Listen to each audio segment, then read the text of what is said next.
సెలవు తీసుకుంటున్నారు. జై హింద్, జై జై. పూర్తి కూడా పెరిగినాయి, రకరకాల అనేక విషయాలు ఉన్నాయి. అందరూ కూడా జాగ్రత్తగా ఉండి అప్రమత్తంగా ఉండి పార్టీ ఇచ్చినటువంటి పిలుపుని ముందుకు తీసుకెళ్తారని చెప్పి ఈ రోజు ఇక్కడికి వచ్చినటువంటి ప్రతి ఒక్కరికి కూడా పేరు పేరున కార్పొరేటర్ ఉన్నారు, కింద అందరూ ఒకటే. కాబట్టి ప్రతి ఒక్కరు కూడా సీరియస్ గా పార్టీ కార్యక్రమాన్ని తీసుకుని ముందుకు తీసుకెళ్లాలని చెప్పి ఈ సందర్భంగా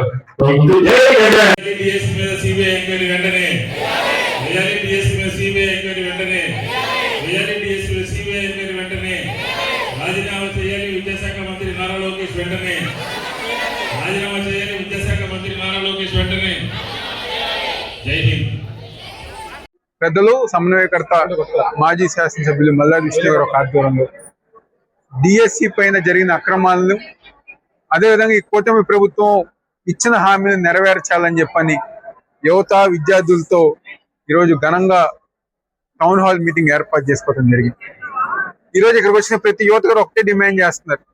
మొన్న ఎన్నికల సమయంలో ఏదైతే చంద్రబాబు నాయుడు కానివ్వండి, కూటమి ప్రభుత్వం మాకిచ్చిన హామీలు, నిరుద్యోగ భృతం అవనివ్వండి, ఫీజు రీంబర్స్మెంట్ అవనివ్వండి, ఇవన్నీ కూడా ఉద్యోగాల కల్పన కానివ్వండి, ఇచ్చిన హామీలు నెరవేర్చకుండా మమ్మల్ని మోసం చేసింది కూటమి ప్రభుత్వం. జగన్మోహన్ రెడ్డి గారు 5 సంవత్సరాలు ఉన్నప్పుడు మా హామీలు ప్రతి ఒక్కటి గారు నెరవేర్చారు. అదేవిధంగా హామీలు నెరవేర్చడమే కాకుండా ఎన్ని ఇబ్బందులు వచ్చినా, ఎన్ని కష్టాలు వచ్చినా ప్రతి ఒక్క సంక్షేమ పథకం జగన్మోహన్ రెడ్డి గారు అందజేశారు. కానీ కూటమి ప్రభుత్వం అధికారంలోకి వచ్చిన తర్వాత ఫీజు రీంబర్స్మెంట్ కానివ్వండి, నిరుద్యోగ భృతి కానివ్వండి, లేకపోతే మాకు ఉద్యోగ కల్పనలు కానివ్వండి, ఏ ఒక్కటి గారు నెరవేర్చకుండా మమ్మల్ని మోసం చేశారు. అదేవిధంగా డిఎస్సిలో అక్రమాలు జరిగితే ఈరోజు ఎవరైతే విద్యాశాఖ మంత్రి ఉన్న నారా లోకేష్ సమాధానం చెప్పకుండా ఈరోజు జగన్మోహన్ రెడ్డి గారు పెట్టిన ప్రెస్ మీట్ కి ఈరోజు వ్యక్తిగతంగా దూషించే విధంగా దిగజారిపోయిన ఈరోజు కూటమి ప్రభుత్వం నాయకులు. నిజంగా దమ్ము ధైర్యం ఉంటే జరిగిన అక్రమాల గురించి మీరు మొత్తం వివరించండి. జగన్మోహన్ రెడ్డి గారు అడిగిన ప్రశ్నలకు మీరు సమాధానాలు చెప్పండి. అవన్నీ గారు చెప్పకుండా మీరు ప్రజానికి కానీ తప్పుదో పట్టించే విధంగా ఈరోజు నారా లోకేష్ ముందుకెళ్తున్నారు. వైఎస్ఆర్ కాంగ్రెస్ పార్టీ తరఫున మేము ఒకటే డిమాండ్ చేస్తున్నాం. నారా లోకేష్ నైతిక బాధ్యత వహిస్తూ రాజీనామా చేయాలి. అదేవిధంగా ఈ యొక్క డిఎస్సి అక్రమాలపై సిబిఐ ఎంక్వైరీ చేయాలని చెప్పని మేము డిమాండ్ చేస్తున్నాం. ఏది చూడలే, ఇది చూడాలి, మా వాళ్ళు చూడతాంట చెప్పు. ఈరోజు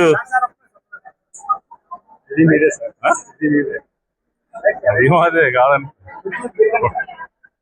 ఆయన వైఎస్ జగన్మోహన్ రెడ్డి గారు ఇచ్చినటువంటి పిలుపు మేరకు టౌన్ హాల్ సమావేశాలు జరిగినాయి. ఈ టౌన్ హాల్ సమావేశాల్లో మరీ ముఖ్యంగా ఈ రోజు జరిగినటువంటి దాంట్లో జిల్లా అధ్యక్షుడు అవినాష్ గారు, డిప్యూటీ మేయర్ గారు, ఇతర రవిచంద్ర, ఇతర వైఎస్ఆర్ కాంగ్రెస్ పార్టీ వివిధ హోదాల్లో ఉన్నటువంటి అందరూ కూడా పాల్గొన్నారు. దీని యొక్క ముఖ్య ఉద్దేశం ఏంటంటే ఈ రోజు రాష్ట్రంలో జరిగినటువంటి డిఎస్సి మీద జరిగినటువంటి అక్రమాలు వైఎస్ఆర్ కాంగ్రెస్ పార్టీ జంతర్ మంతర్ కన్నా ముందు నుంచే ప్రారంభించింది. ఆంధ్రప్రదేశ్ లో డిఎస్సి రిజల్ట్స్ వచ్చిన దగ్గర నుంచే మేము చెప్తా ఉన్నాం, మీరు కన్వీనర్ ఎందుకు మార్చారు, ఎస్ఆర్సిఈటికి ఎందుకు ఇచ్చారు, అలాగే జియోలు ఎందుకు ఇష్యూ చేశారు, మళ్ళీ 2% నుంచి 3%కి ఎందుకు మార్చారు. దీంతో పాటు కొన్ని జియోలు ఇష్యూ చేసి వారు కావాల్సినటువంటి వాళ్ళందరినీ తీసుకున్న తర్వాత మళ్ళీ జియోలు ఎందుకు క్లోజ్ చేశారు. సరే ఇవన్నీ కాదు, వైఎస్ఆర్ కాంగ్రెస్ పార్టీ కాదు, మొన్న కోర్టు ఏం చెప్పింది, డిఎస్సిలో స్పోర్ట్స్ దాంట్లో 4 నెలల్లో జరిగినటువంటి విచారణ చేయండి అంది. అంటే ఏంటి విచారణ చేయండి అంటే, ప్రాథమికంగా విచారణ చేయమని అన్నప్పుడు మేము ముందు నుంచి ఏదైతే చేస్తున్నామో ఆ ఆరోపణకి వాస్తవం ఉన్నది అని చెప్పి మేము చెప్తా ఉన్నాం. ఎందుకంటే విద్యార్థి లోకానికి, నిరుద్యోగ యువకులకి అన్యాయం జరుగుతాం.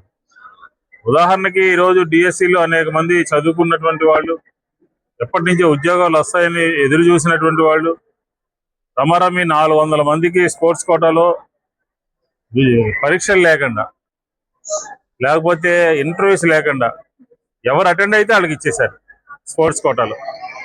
బహిరంగ మార్కెట్లో వీడియో చూసాం కదా, బహిరంగ మార్కెట్లో రేటు కూడా పలికింది.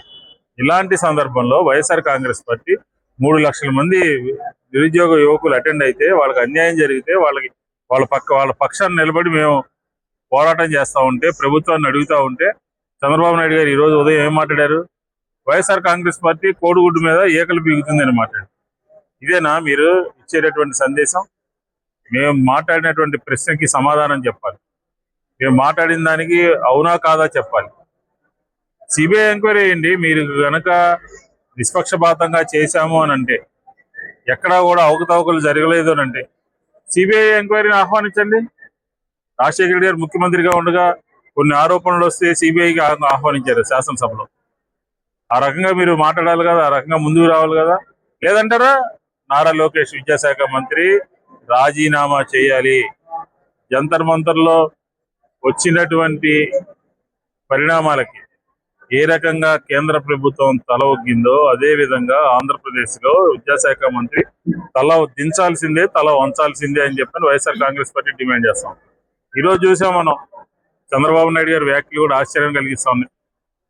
ఆయన ఏం మాట్లాడుతా ఉన్నాడు? ఎన్నికలకు ముందు ఏం చెప్పారు? సంపద సృష్టించి సంక్షేమ కార్యక్రమాల ద్వారా అందరికీ పంచుతాను అని చెప్పారు. ఈ రోజు ఏం చెప్తున్నాడు? అప్పులు తీసుకొచ్చి సంక్షేమం చేస్తామన్నాడు. ఇది 2 నాలుకల ధోరణి అని అంటే, ఇది ఆంధ్రప్రదేశ్ ప్రజలు విశ్లేషించుకోవాలి. ఎన్నికల ముందు ఏం చెప్పారు, ఎన్నికల తర్వాత ఏం చెప్పారు, ఎన్నికలు గెలిచేంత వరకు ఏం మాట్లాడారు, ఎన్నికల తర్వాత ఏ రకంగా మాట్లాడారు. కాబట్టి చంద్రబాబు నాయుడు గారి ప్రభుత్వము ఈ యువతకి, నిరుద్యోగ యువకులకి, మహిళా లోకానికి అంటే ఆడబిడ్డ నిధి ఇస్తానని ఇవ్వలేదు. ఈ రోజు ఏదో మాట్లాడతా ఆడబిడ్డ నిధి గురించి ఆల్టర్నేటివ్ ఏదో ఆలోచిస్తారు. మహిళలకి వెన్నుపోటు పొడిచింది ఎవరు అని అంటే మొట్టమొదటి పేరు ఎవరంటే కూటమి ప్రభుత్వం అని చెప్తారు. ఇచ్చినటువంటి హామీలను అమలు చేయమంటా ఉన్నాం. మేము కొత్తగా ఏం అడగట్లా. డిఎస్సిలో అవకతవకలు, ఇచ్చినటువంటి హామీలు, ఆడబిడ్డ నిధి, అలాగే నిరుద్యోగ భృతి మీరే చెప్పారు కదా, మీ మేనిఫెస్టోలోనే పెట్టారు కదా నిరుద్యోగ భృతి. వీటన్నిటి మీద కూడా రాబోయే రోజుల్లో ఆంధ్రప్రదేశ్ లో 175 నియోజకవర్గాల్లో ఒక కార్యాచరణ ప్రణాళికని 6, 7, 8, 9 నిరాహార దీక్షలు చేస్తాం. ప్రభుత్వం మీద ఒత్తిడి తీసుకొస్తాం. 10వ తారీఖున ప్రతి నియోజకవర్గంలో అంటే 175 నియోజకవర్గాల్లో పెద్ద ఎత్తున ర్యాలీలు చేసి ఈ ప్రభుత్వం దిగొచ్చేంత వరకు, విచారణకు అంగీకరించేంత వరకు, రాజీనామా చేసేంత వరకు వైఎస్ఆర్ కాంగ్రెస్ పార్టీ పోరాటం చేస్తుంది అని చెప్పి ఈ సందర్భంగా చెప్తాం. డిఎస్సిలో జరిగిన అవినీతి అక్రమాలపై సిబిఐ విచారణ చేపట్టాలని, విద్యాశాఖ మంత్రి నారా లోకేష్ తక్షణమే రాజీనామా చేయాలని, రాష్ట్రంలో పెండింగ్ లో ఉన్న ఫీజు రియంబర్స్మెంట్ బకాయిలు సుమారు 9,100 కోట్ల రూపాయలని తక్షణమే ప్రభుత్వం విడుదల చేయాలని, నిరుద్యోగ భృతి ఇచ్చిన హామీ మేరకు 3 ఏళ్లకు 1,08,000 ప్రతి నిరుద్యోగికి ఇవ్వాలని డిమాండ్ చేస్తూ మాజీ ముఖ్యమంత్రి వైఎస్ జగన్మోహన్ రెడ్డి గారు ఇచ్చిన పిలుపు మేరకు రాష్ట్ర వ్యాప్తంగా అన్ని నియోజకవర్గాల్లో టౌన్ హాల్ సమావేశాలు జరుగుతూ ఉన్నాయి. అందులో భాగంగానే సెంట్రల్ నియోజకవర్గంలో ఇన్ఛార్జ్ మల్లాది విష్ణు గారి ఆధ్వర్యంలో ఈరోజు సమావేశం జరిగింది. వైఎస్ జగన్మోహన్ రెడ్డి గారు ఒక షెడ్యూల్ ఇచ్చారు. రాష్ట్ర వ్యాప్తంగా అన్ని నియోజకవర్గ కేంద్రాల్లో ముఖ్యంగా జిల్లా కలెక్టర్లకి డిఎస్సి అక్రమాలపై వినతి పత్రాలు ఆగస్టు 1వ తారీఖున అందజేశాం. నిన్న ఈ రోజు రాష్ట్ర వ్యాప్తంగా అన్ని నియోజకవర్గ కేంద్రాల్లో టౌన్ హాల్ సమావేశాలు జరుగుతా ఉన్నాయి. ఆగస్టు 6 నుంచి ఆగస్టు 9 వరకు 4 రోజుల పాటు రాష్ట్ర వ్యాప్తంగా అన్ని నియోజకవర్గ కేంద్రాల్లో రిలే నిరాహార దీక్షలు జరుగుతా ఉన్నాయి. అంతిమంగా ఆగస్టు 10వ తారీఖున ఖాళీగా ఏదైతే డిఎస్సి అక్రమాలపై ప్రభుత్వం సిబిఐ విచారణ చేపట్టాలి, లోకేష్ రాజీనామా చేయాలనే డిమాండ్ తోటి అన్ని నియోజకవర్గ కేంద్రాల్లో విద్యార్థులు, యువత జంజీ తరహాలోనే భారీ ప్రదర్శనలు మేము నిర్వహిస్తా ఉన్నాం. ప్రభుత్వం డిఎస్సి నియామకాల్లో పెద్ద ఎత్తున పోస్టులు అమ్ముకున్నారు.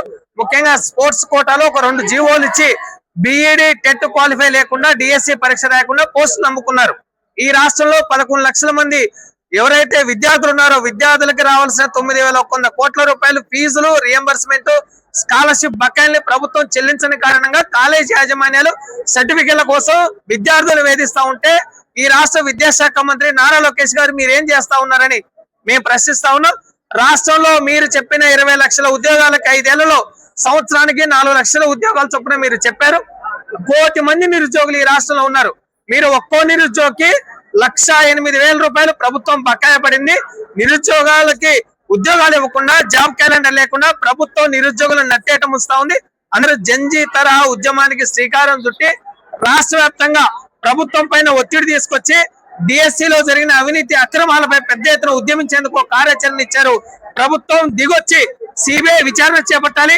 లోకేష్ రాజీనామా చేయాలని మేము డిమాండ్ చేస్తా ఉన్నాం. లేని పక్షంలో మరింతగా ఉద్యమించి ఈ ప్రభుత్వానికి బుద్ధి చెప్తామని హెచ్చరిస్తా ఉన్నాం.